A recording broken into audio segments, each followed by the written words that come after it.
Hi, and welcome to another edition and a very special edition, as it is every time, of Foodocracy for Her. So, Foodocracy for Her is my series where I speak to women entrepreneurs in the world of food and beverages in India. My name is Kalyan Karmakar, and this is one of those chats where you won't hear me speak too much. I'm a food and travel writer, but in this case, I'm just going to maybe speak for the first few minutes to introduce the person at the other end, and then I'm going to just put the questions, and we are going to listen to her story. So our guest today is Riya Mitra Dalal, and there are a few things in common between the two of us, and I'm going to say that. First of all, we both love coffee, and we have our coffee cups. Secondly, both of us are Bengali. Both of us are Bengalis who are married to Parsis. Not a very uncommon combination, right, Riya? Because I know of some others also, Bengalis I married to think we Parsis. make a good mix. Yes, We the work love well together. for fish and meat. Her husband's Dr. Kurush Dalal, and they're both archaeology students and professors, and they run Katie's Kitchen together, which is named after Ria's mother-in-law, the late Dr. Katie Dalal. And what else do we have in common? Well, we've been one of the older bloggers in, Yeah. yeah, food bloggers in India, Yes. and I think that one thing which is common to both our blogs and the way we approach food is that it's a lot about everyday life and everyday stories, and it's about the food which we've grown up around. Like Riya and I both make no bones about the fact that our mothers are or were not great cooks. Like we are not one of those people who can come to you and say, this is my mother's recipe and this is what I learned seeing my mother in the kitchen, and we are Yeah. quite open about that. We are both, I think, in a journey of learning more about our own cuisine, the Bengali cuisine, because we are both Probashis in a sense, people who've lived outside of Calcutta or Bengal. We possibly know a bit more about Parsi cuisine than Bengali cuisine, is what I reckon, right? Right, Ria? Yeah, I mean, when you married into a family that has the cuisine as, their business, so you learn whether you want to or not. Okay, I found it an interesting point, which you said that you've married into a family which is in the food business. Now, your late father-in-law was a shippy in the Merchant Yes, Navy, he was a merchant navy. in the Merchant Navy, lovely gentleman. Mother-in-law, of course, was legendary archaeologist, and ran the catering business, and your husband as well. Now, how was it when you, a Bengali girl studying archaeology, went and told your family that you wanted to marry a caterer? And So, it's in a community where white-collar professions are revered, right? so it was quite funny. In general, there was no objection as such. So, uh, but my grandma, my Didi, that's my mother-in-law, uh, I am her oldest granddaughter, the first in the family, and Oh, huh, so one more thing in common. So I'm also the eldest nati, eldest grandson okay, of my and maternal grandmother. apple of her eye and all of that. Yes. And so she was very thrilled that I was getting married. And so she was asking me, okay, what does he do and what do his parents do, etc. So when Purush and I met, Purush's dad had finished with the merchant navy and everything. He was, back on shore and very involved in their family business. So I said, yeah, so the family, they are very well known. They have a very well respected and popular catering business. So my grandmother's face sort of fell a bit because here's the apple of her eye telling her about the family she wants to get married to into, and my grandmother never criticized anything I did or said, never disapproved of Yes. anything. And here it was, her heart was not in it, but she said, "Oh, okay, that's nice." Sort of trying to find something nice to say. And then I was telling her that I met him in college, and his mother used to be my teacher. The moment I said his mother used to be my teacher, it was like some magical wand had been waved around, and they could be anything. It didn't matter. You're marrying a into a teacher's family, bus. Or kuch Yes. nahi chahiye, you know, like this I is can it. I can so relate to that because Yeah. see, not only teacher, she's a professor, so not a Huh. school teacher, so not a lecturer, she's a Yeah. professor, and also I'm assuming PhD because doctor. Yes, absolutely. So So I which hadn't is got to, you know, those details as yet. The very fact that this lady has been your teacher in your college, মানে সাতক্ষণ মা, মানে teacher মানে guru মানে বাস আর কি চাই, you know, that yes, sort of thing. and PhD is the minimal qualification for a Bengali. So Yeah. like I'm the black sheep, like I did an MBA, so Huh. masters. Yeah. I mean, you know, filthy lucre you're, you know, chasing. So, Yes. yeah. And then of course, but you are a Bombay girl, right? You're a Bombay. Yeah, I'm technically born in Kolkata.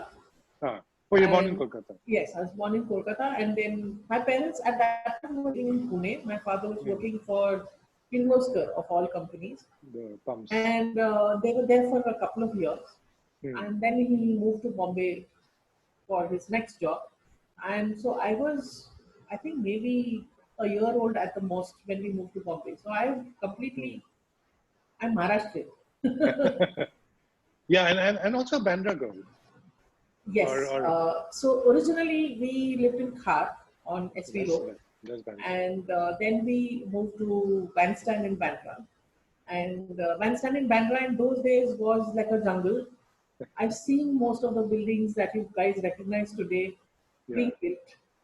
Wow. And Bandstand was a wonderful, dangerous, exquisite place because it didn't have any fancy promenade, it didn't have anything. And my friends and I, we would go into the rocks a bit because, you know, the tide would be a little out, and we were so engrossed in jumping from rock to rock. It has happened twice that we got a bit stranded because the tide has come in and we hadn't noticed.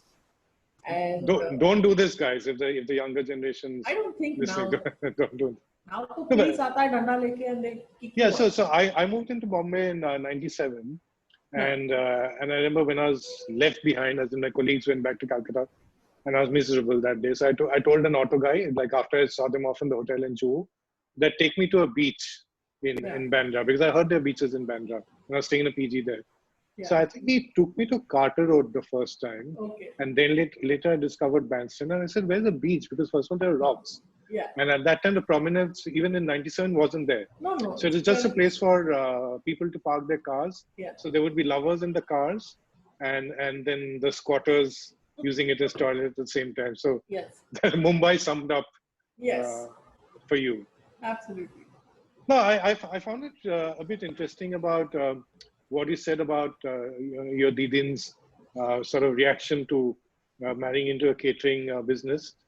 Because I don't know whether it's a very Bengali thing, but I think it's also, I'm sure you've seen the change. And even when I was speaking to Pooja Dhingra in the last episode, that from the time, say 10, 15 years back, where people in hospitality were looked at, or chefs of food were looked at versus now. So even when I moved out of my corporate career in 2012-13 to get into food writing, it did ruffle quite a few feathers with my mother, because from a vice president to go and write about food. I remember that phase where yes. She was very concerned about, what is my son doing? He's throwing away everything to run after this sort of career, which doesn't exist as such, because it was the very beginning of this whole.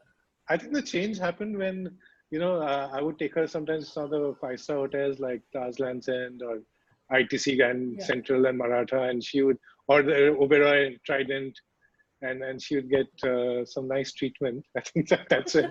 She thought, okay, it's. So, as a kid, were you surrounded by food? Because I remember your mom was not so much interested in cooking, right? I mean, nor was mine.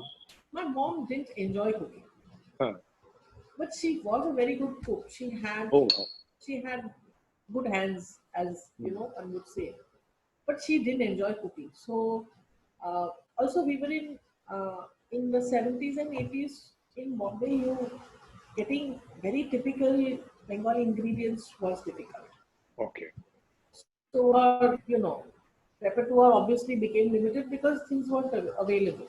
And she had also very strong likes and dislikes, just like me. So she didn't like something. like me again. So one more thing in common. So if she didn't like something, excuse me, She wouldn't cook it. That ingredient wouldn't enter our house. So I grew up with a very skewed perception of what Bengali food is.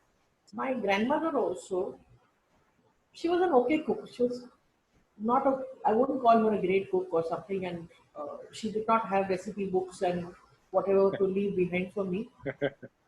In fact, in the summer holidays when we used to go as children, we were so shameless, my brother and I. We would go to the other relatives' houses, and they all lived very close by. And we would demand, they, we have come from Bombay, we are visiting, and so, it's your chance on such and such date, and it's your chance on such and such date. And we would literally go to all the various grand aunts. So you were always a bit of a bully. Yes, always very shameless and always loved to eat. But my exposure was limited.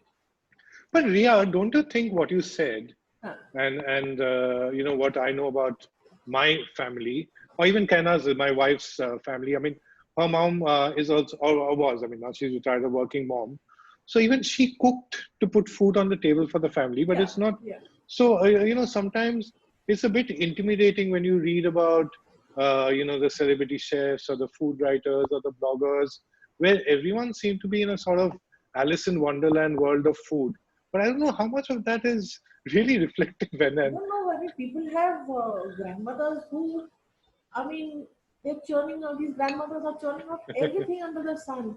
yes. They are making buri, they are making mishti, they are making pulao, they are making uh, all sorts of complicated preserves.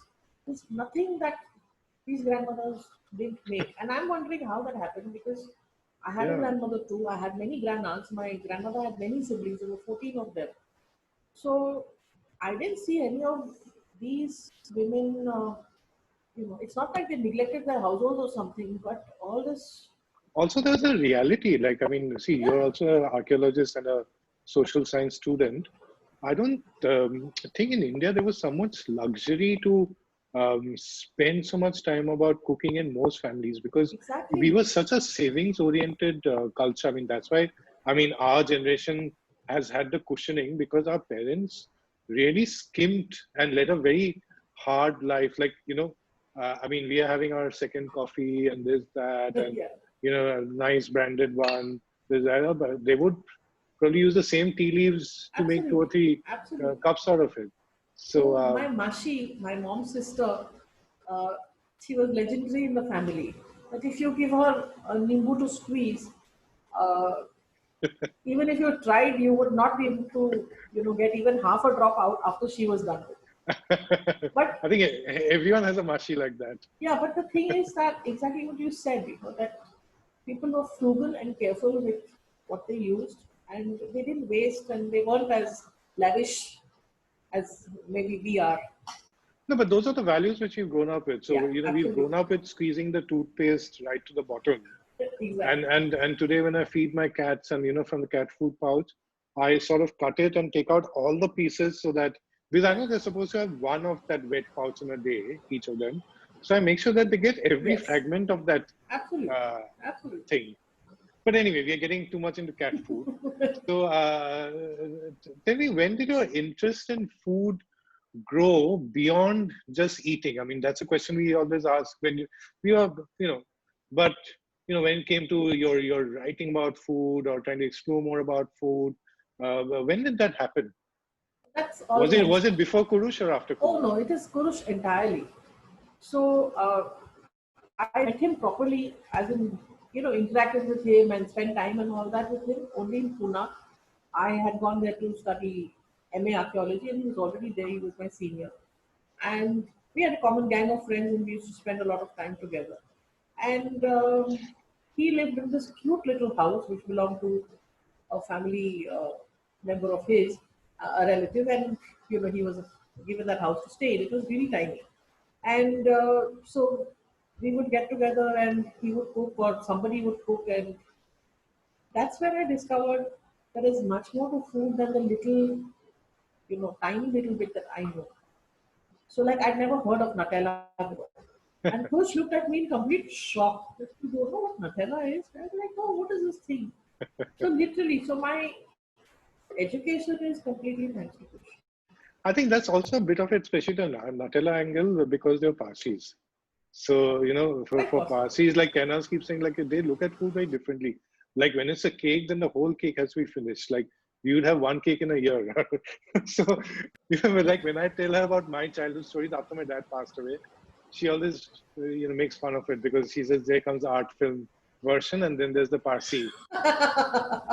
But there are different ways of looking at food. I am assuming that because of his orientation, his background, his profession as an archaeologist, and being a son of one, for Kurush, it's more the history first, and then leading into today's society and how history is called the foundation for that. The sense I get is that you are more.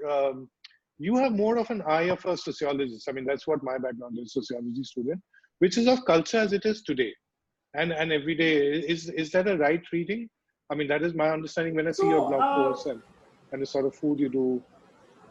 so for me, basically my interest in Bengali food uh, actually started after I got married, and people would obviously comment, "Arey, you're Bengali," and then they would ask, so what is your favorite food? Or they would say, "Arey, you must love rasgullas," and things like that. The very typical things that people say, Machel and jhol, and then the machel jhol. mispronunciation and whatever. So I realized that I myself know very little about Bengali food, and what I know is also much less than what even my peers, my cousins, and all know. Because my mom, first of all, was not interested in cooking.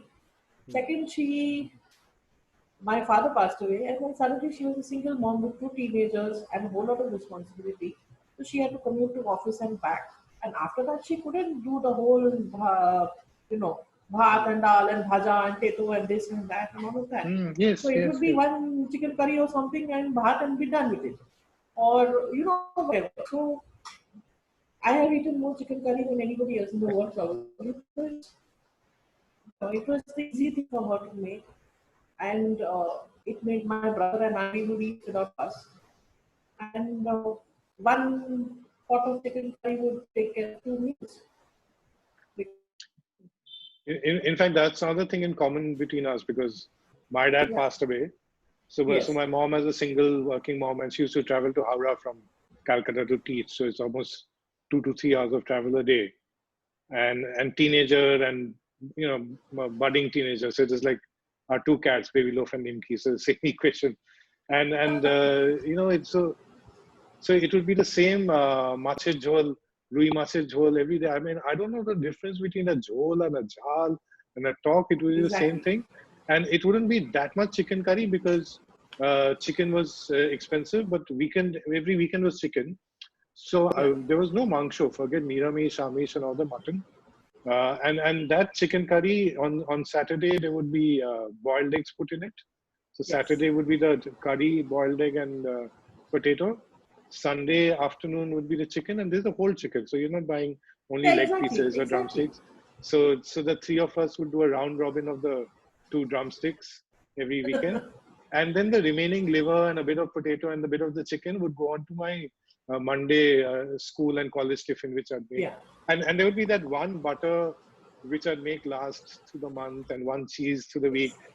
So there's a, Kenaz, when she'll be watching later, she said, "There you go again." But that's a reality, right? That is reality. That is reality. And So, also, for my huh, mom, I mean, from a very comfortable existence, suddenly there was yes.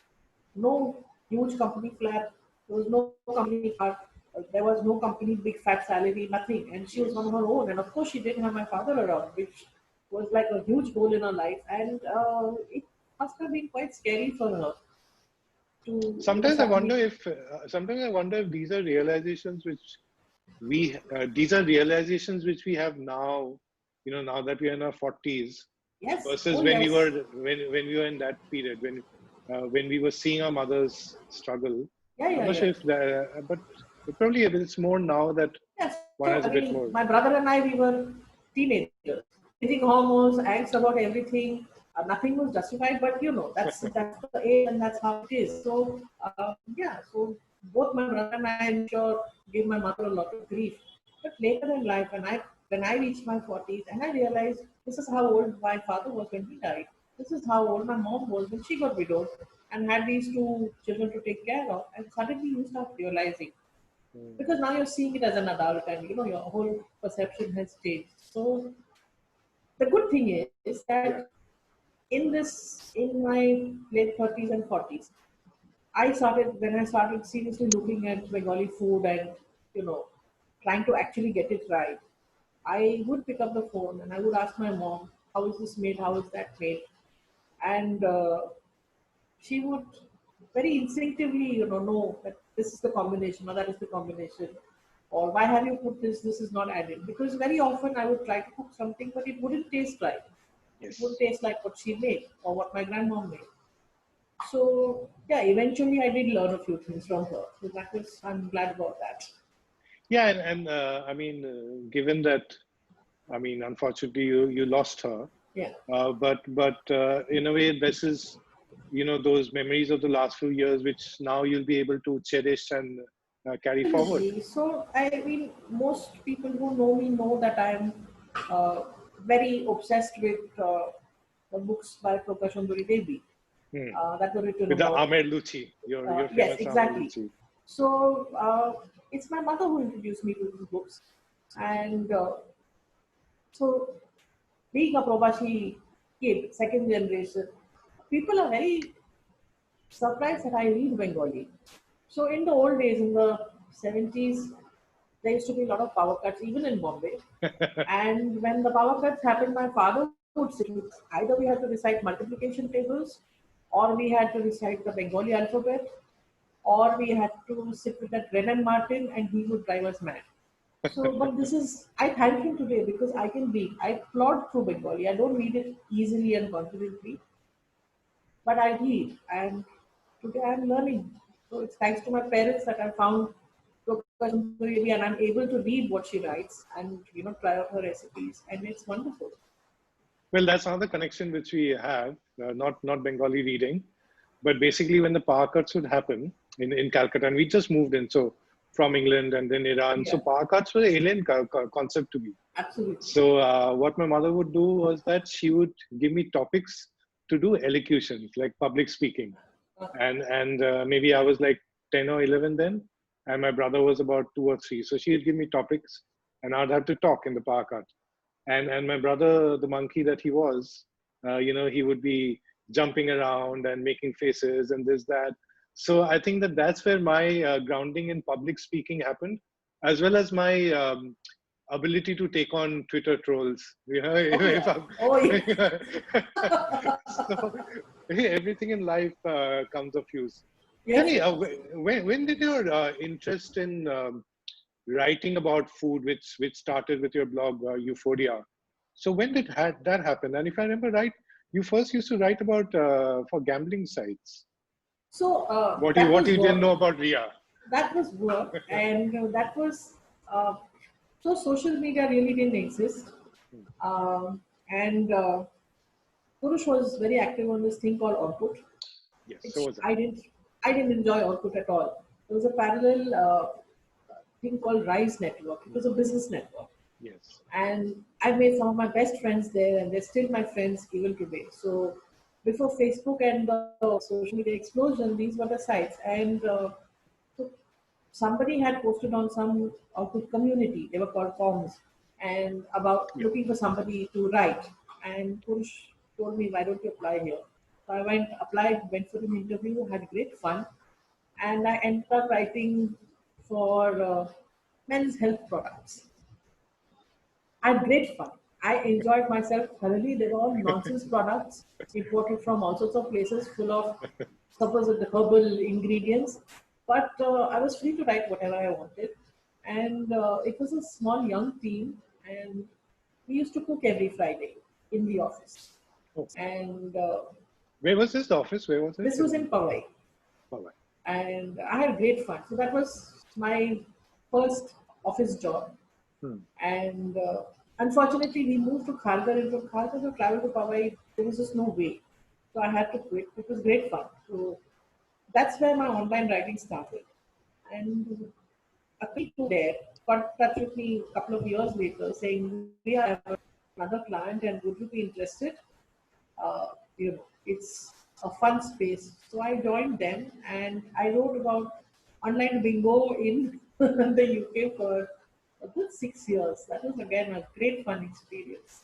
This would be when, the early 2000s or This the is late 90s? early, this is after we moved to Navi Mumbai, so 2008 or so. And then when did the blog happen, Euphoria? So the blog happened because I was bored at home. We had moved to Kharghar and Kurush would go to work and I didn't know anybody. We just moved and the building we moved into uh, had a very geriatric population and not really people I could gel with. And so I And would be from South Bombay, you guys lived near yeah, VT, we were at VT. CST. So, Exactly. even Yeah, if you didn't have people to gel with, you just walk off and you go into Yazdani or you go into exactly. And Pancham yeah, Puriwala, or you just, look at CST or buy books, and that entire vitality versus, Kharghar. exactly. And Kharghar was very new at that time. So new to the extent that if you saw another car, that was an exciting event, on the road. So I was bored and at that time I remember Rushina was trying to get in touch with my mom-in-law for an interview. And I knew of Rushina on the Rise Network. And she had got in touch with Kurush also through that. And then Kurush showed me, see, this lady writes like this online. And I discovered that there is something called a blog, and anybody can just start one. So did a little bit of online search and figure out what a blog was and what blogger was, rather still is. And yeah, that's how it started. Now, if anybody goes and reads my very first post, they will sit and laugh because it is the stupidest, silliest post ever. I have written something as stupid as, "Hello, I'm so thrilled to be here, and I hope you come to." I mean, yeah, but that is how it started, and I have That sounds like a absolutely hipster. refused to delete it That, because that's where I started. well, that starts like a modern day hipster lifestyle influencer. No, but I always tell people that if you take Amir Khan, he's not bought off all copies of Awal Number or Love, Love, Love and everything. So he's kept it. I mean, that shows a. So which year was this? This must have been 2008 or 9. I'll have to look it up. Like you, I don't remember birthday and all that. No, but so I discovered a couple of other commonalities between us. So my blog was 2007 October 7th, Hmm. 7th, 8th, 8th. No, yeah, 7th I think. So no, but the same thing. So for me, I mean, I was working as a market researcher, but there was a bit of boredom, lack of creative fulfillment, and everything with work. So again, like in your case, your spouse Kurush. So in my case, Kana suggested that I opened the blog, and my first blog was such a quick, and we both stuck onto the blogger Yeah, word platform. Yeah, blogspot yeah, platform. yeah. So anachronisms in a sense. Completely. Yes. Yes. But I'm comfortable with it and I know how it works and I don't do anything very fancy. So Yeah, I it's think it's fine. fine because I know, and I think it's because you approach it as a writer first, and for a writer, I mean, it's more about what you're writing Yeah. than this thing. Though I must say that I mean, you also take like fantastic photographs, and it's been for a while. I remember even 2 3 years back when we met at the Durga Puja in Bandra. My wife was later telling me that she saw some picture you'd put up, either on Instagram or whatever, and they make the food look so real. Thank Your food is not kept on a book or on a newspaper or on a mora or on peacock, feathers. It's just the food. It is just the food, Kalyan. I honestly I don't understand how to style. I don't have a sense of style. So I went Yeah. around in circles because I mean No, everybody but that is knows a I have style. yeah, so I everybody mean, that is knows a that I style. That's a have realism. I have Yes. lots of props and pretty things and all and I love them. But I can't seem to combine, five butties and one something and one toy and one something else. Yeah. So what I started doing, I had a lovely kitchen window which had fantastic light. So I would literally just plonk my plate or bati or whatever it is on the windowsill, take a top shot, and be done with it. Hmm. No, but I think that what came through is that um, the food came through the way it was seen through your eyes Yeah, versus the way someone would want the world to see the food. yeah. And I think that that realism really came through. So now I'm going to shift the conversation a bit because Foodocracy for her is about entrepreneurs in the F&B business. But of course, to understand entrepreneurs, you need to know the context they are coming from, and that's what we try to do. But I'm going to hijack this conversation a bit and use you to learn about another entrepreneur, women entrepreneur, your mother-in-law, whom I've not had the good fortune to meet, the late Katie Dalal. But she was in a sense, and I keep talking of people like telling people that when people talk of home chefs, nowadays, it's not a new concept. And like when I came to Mumbai, there was Mrs. Bajaj who I'd never met who would be sending office dabbas and two people per dabba we would share it in office. Then there would be the stalls would be there and the caterers, the people doing Diwali would put the Yeah. uh, mithais and stuff like that.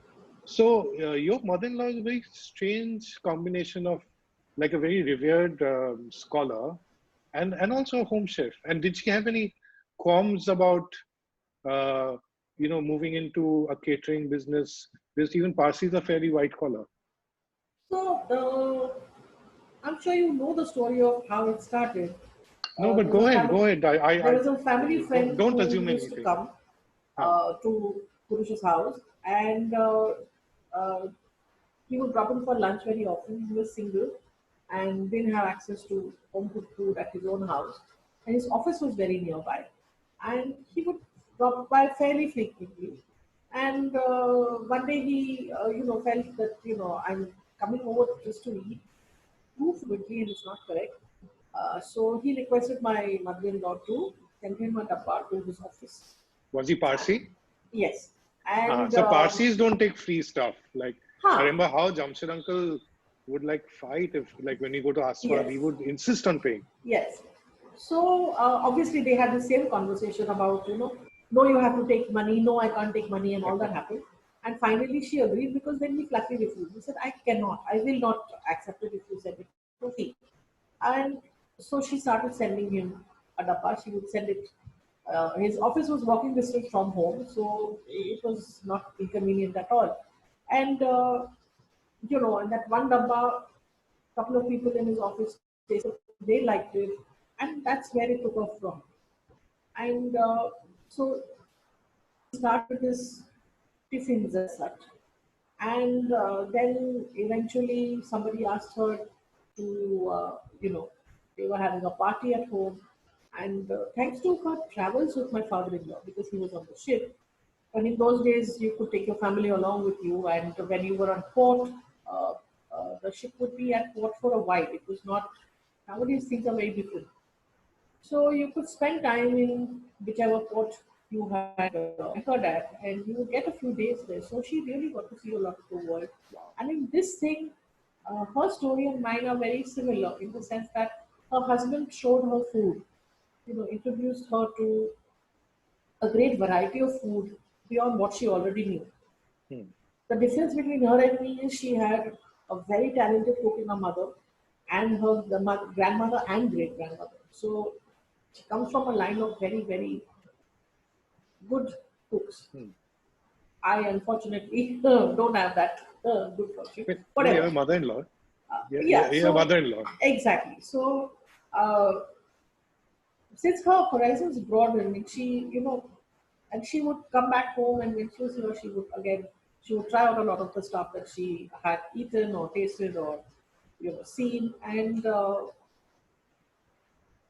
then her first party order happened, and it just kept growing. One person came to her and said that there was a Navjot in their family, and they said that we love your food, and we would like you to cater. So she said, I have no experience. I don't even know where to get the buttons from and how many people I will need and where will I find waiters. He said, I will arrange everything for you. There are 2 caterers in my family. I can't stand their food. So I will, all the other arrangements I will make. You just cook the food for us. And that's where her catering journey started from. And she realized that I can do this. So you've got to spend how many years with her of your life? I got 10 years. And by then she was already in the catering business. No. She was firmly, when I married Purush, the business was already 20 odd years old. So if you've written a very nice story about this, also I think on your blog. Yes. But if you were to reflect, what are the and especially more from her, because she's a woman, fellow woman rather than Kurush or someone.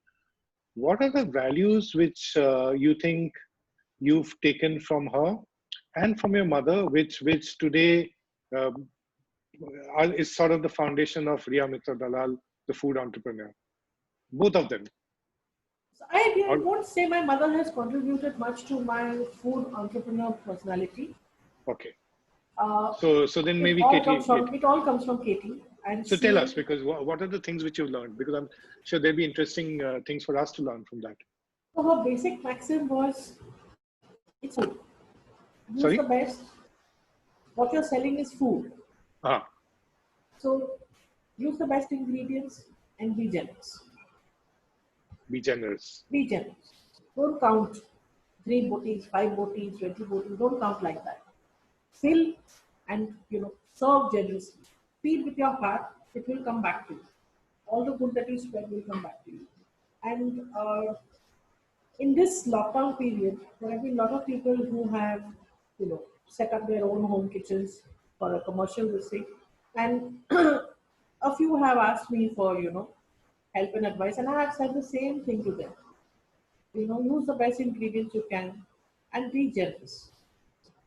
Well, I don't know whether the people I've ordered from and tried food from, and of course, last weekend was also yours when you opened. Yeah. I don't know how many of them took your advice, but I must say that I've had some really fabulous home chef food through this lockdown, and even Kainaz keeps saying this, because she's otherwise, as you know, more a cafe and Western person than Indian food. But I think 2 things have been really common to the food. One is the quality, and 2 is the generous quantity.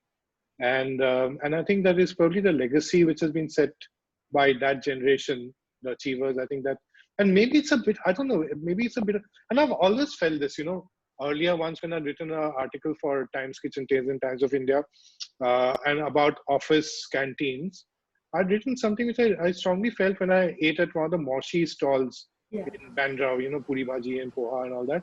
I felt that if the office canteens were run by women entrepreneurs, I think we would get far better food, because I used to hate the food you get in office canteens, because I feel that when women join the food business, they look at it at the business side of it, no doubt, and as they should.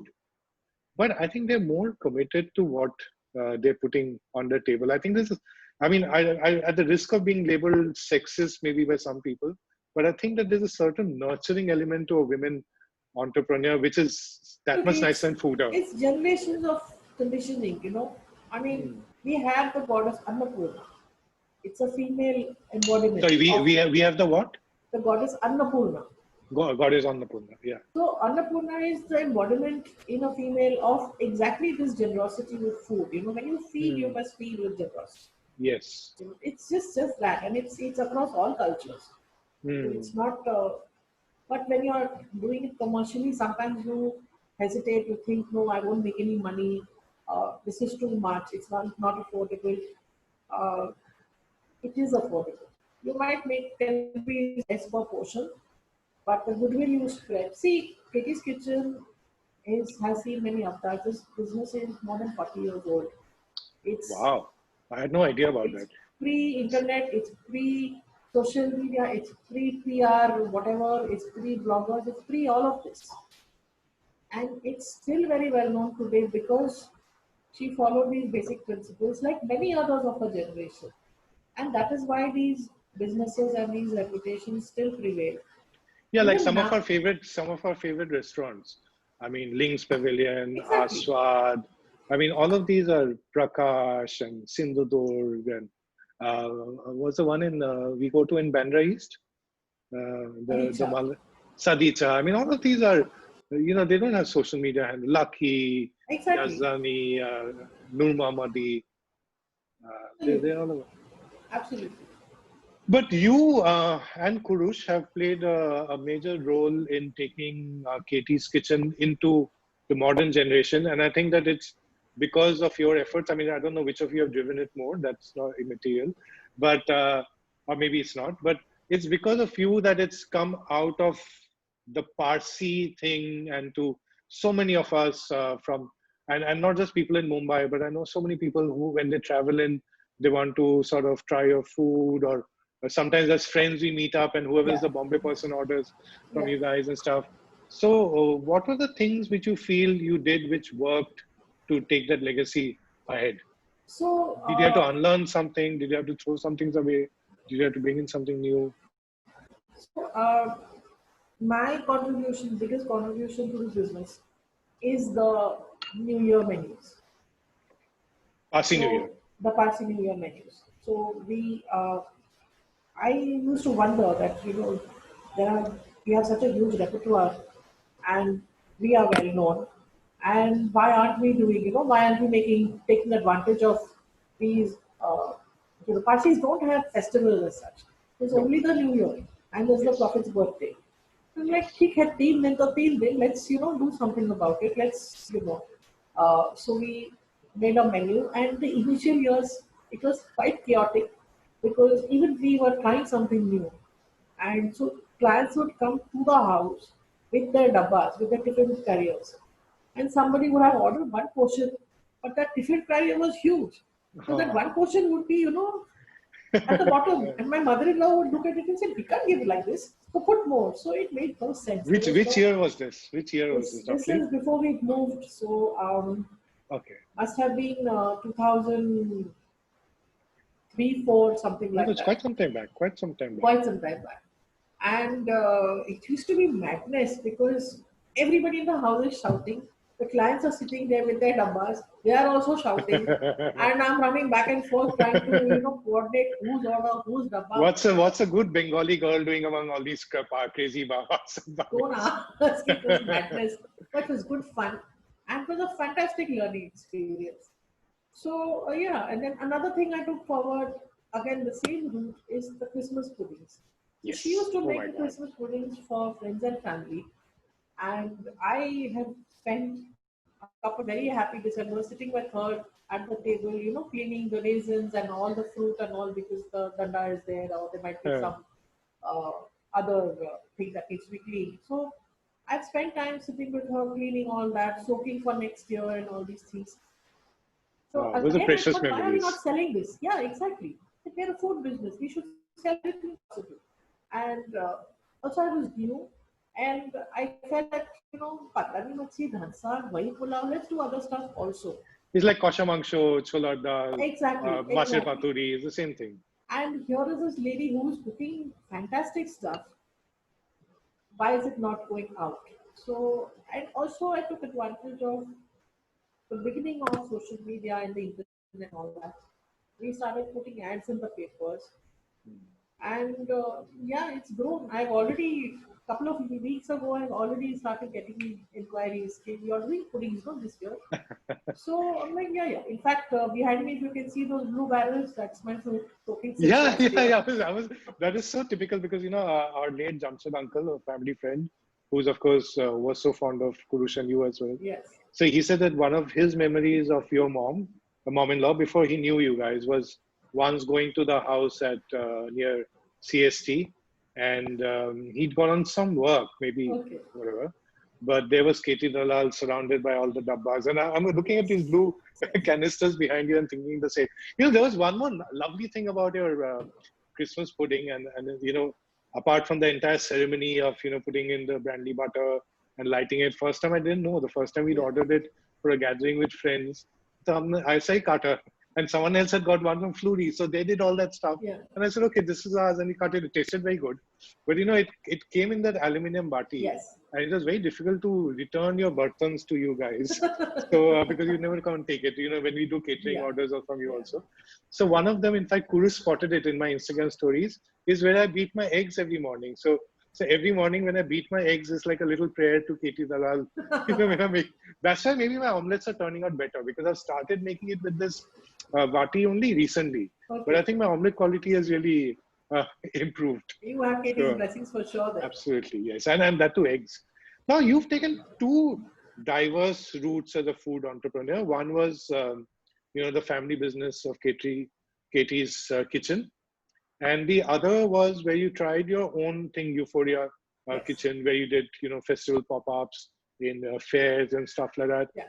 So how would you compare the two experiences? Because one was your own and the other one was a legacy. Okay. So was there any difference, or was it the same? There's a huge difference because where Katie's Kitchen is concerned, there's a trained staff already. So I'm more into, selling the stuff, trying to figure out recipes from her books, digging into Purush's head to see, like what is this, how is this, and stuff like that. But I'm more of a organizer than a cook. But with the Bengali food, I'm everything. Yes, which is Euphoria. So, yes. So in that sense, it's completely different. And you also do a lot of pork dishes in Euphoria, because that's your personal passion, So including once you did the pork dhansak as well. Yes, and it turned out quite well. In fact, pork translates into many non-pork dishes quite well. So yeah, I think you can see many people experimenting, making all sorts of pork translations of various dishes. Yeah, and you're the driving force, founding member of the Pork Addicts. Porkaholics, yes. Okay, now I've got about 10 minutes of this discussion left, and this can become a day-long discussion, but I want to focus on one aspect. And when you did your first, because you shut Katie's Kitchen at the beginning of the pandemic, and then reopened recently, and you did your first orders this weekend, and it completely sold out. And then you wrote on your pages, and you really bared your heart about a dark space you'd been into, and then how this helped pull you out. Yeah. Would you care to talk us a bit through that? Sure. See, this lockdown, this pandemic has decimated businesses because, like Pooja was saying in a conversation with you, we didn't know what hit us. It was literally like the aliens landed and decided this is the industry we're going to destroy. And that's what happened. And there are tons of small businesses like us. We might be an old business, but we are a very small business. I had a staff of about 6 people. And so staff of? About 6 people. 6 people. Only. It's not, we don't have like 20, 30 people working for us. And thanks to this pandemic, what happened is city shut down. Half my staff were forced to go back to their villages because they couldn't live in Bombay. Yes. So we were, Purush was doing workshops and everything possible to ensure that we could pay their salaries. Wow. So we were trying to do whatever we could. Yeah, and he was working very hard. I mean, he was working very hard.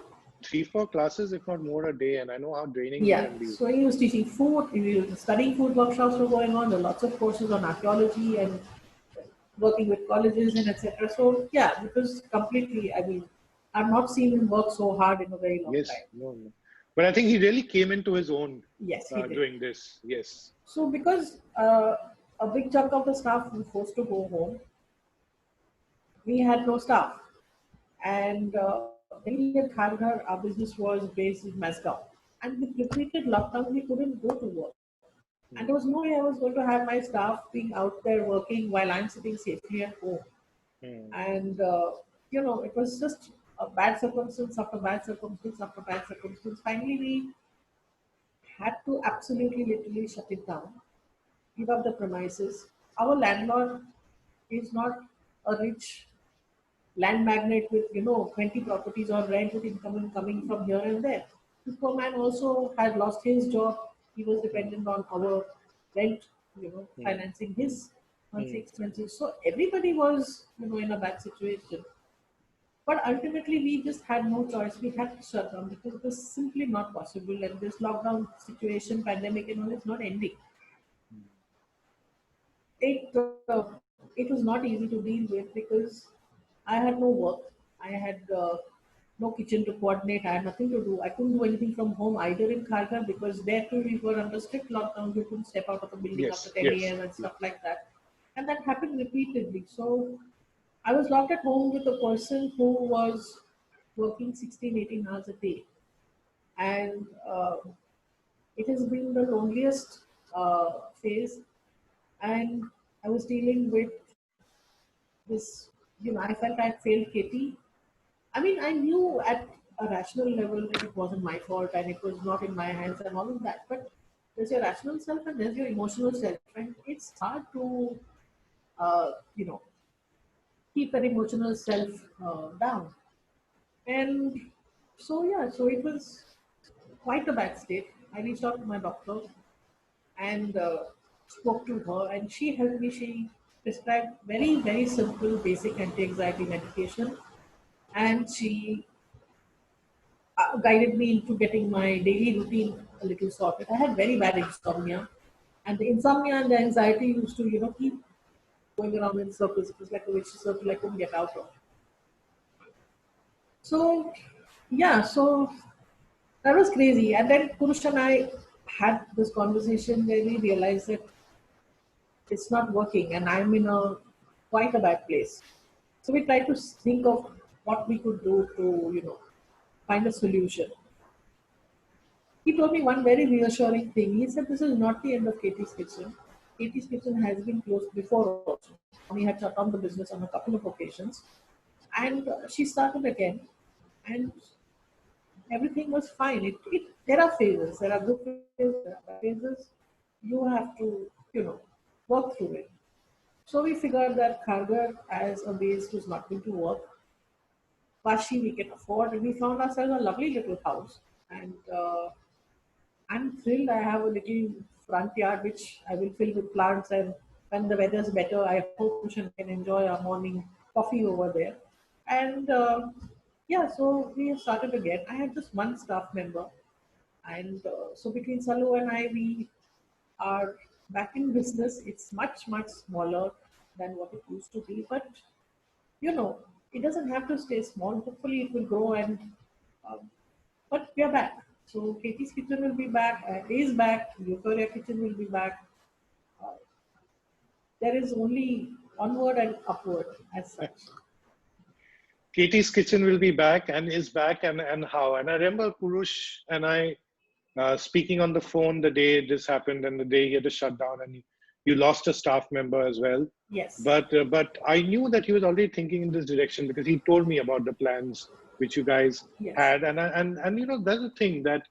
Um, and first of all, thanks for sharing so honestly about such a tough time. And as you know that I've gone through a similar time a few years back when it seems that everything is just closing in on you.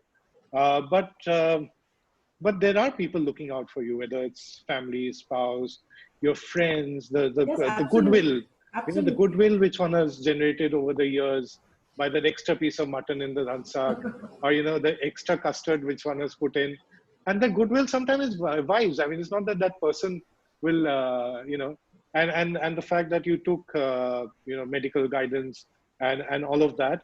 But having gone through this, so there's so many things in common between us. But having gone through this, I must say that now it's been the turnaround. And I remember in the same table when Kanaz and I sat last Monday, Sunday, and the food came, and we took our first bite of the dhansak, and we both looked at each other and smiled and said, "It's the same old. It's the same dal which comes from Katie's Kitchen with the pulao dal." And then when we it was over and we sat down to have the lagannu custard, Uh, and that's a lagannu custard which Kanaz loves, her father loved, yes. and the only one which I love. We've tried with various other places. We both took our first bite, and even when I was photographing it, she said, "We'll take it in the tray." I said, "No, I have this particular plate," and it was again, it's the same old, and how magnificent is that? isn't it? I can't. Ria, we can't hear you. Ria, we can't hear you. Ria, we can't hear you. It's a rare moment where. Okay. Yeah. Yes, we can hear you now. Yes. Okay. So I was saying that that was the best compliment we could have got.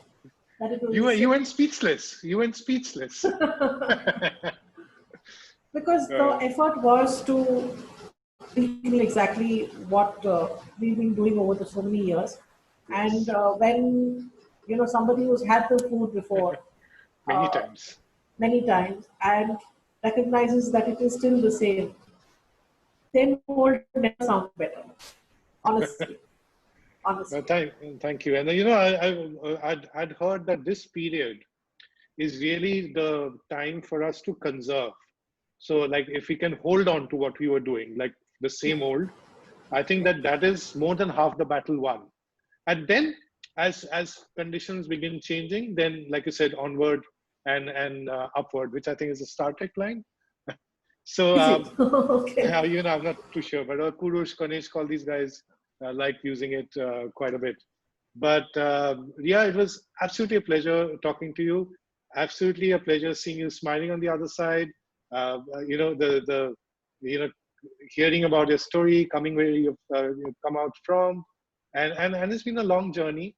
And thanks so much for sharing about so many aspects of your lives.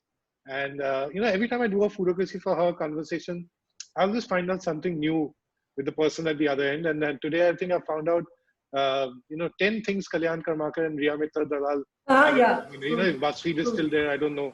Maybe they might want to do an article and get shared. But thank you. And it's been a pleasure, Kalyan. Thank you for yes. having me. And one of I really want to say this. These last few months have been difficult for a lot of us in the food industry. There are very few who are not been affected. So I'm very, very grateful for the insane level of support I have found. And sorry.